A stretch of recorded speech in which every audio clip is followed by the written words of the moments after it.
La gara si apre nel segno degli ospiti aluntini che spezzano l'equilibrio al minuto 4, quando Andrea Collura si sposta palla sul sinistro e fulmina Bologna sul palo lontano. Colpiti a freddo, i ragazzi di Tomasi provano a reagire e Casella di testa prova a pareggiare il conto, ma senza fortuna. Stessa sorte per Iuculano su calcio di punizione qualche minuto più tardi. Bravo Caruso ad abbancare la sfera. Numero 10 di casa che inventa per i compagni, ma Arcuri non incrocia a sufficienza e non batte l'estremo aluntino. Ospiti che tentano la via del raddoppio con Lunghitano, ma il tiro di punta al minuto 22 viene neutralizzato da Bologna. Superata la mezz'ora, la compagine di casa agguanta il pari col suo uomo migliore, Iuculano, che appoggia in rete di testa la sfera che calciata da Costa aveva colpito il palo. Padroni di casa che provano a mettere la freccia allo scadere della prima frazione, ma Arcuri calcia a botta sicura e Caruso di piede respinge la minaccia chiudendo la prima frazione.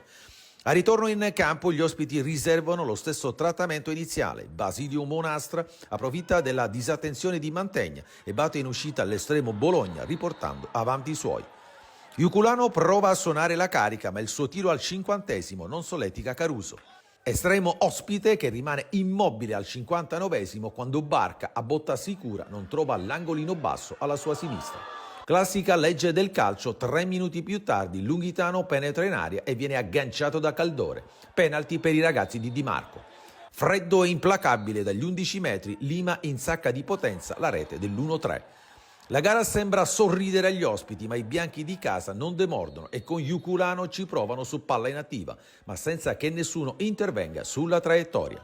Minuto 69 e Barca si divora la rete del 2-3 con un tiro alto sulla traversa.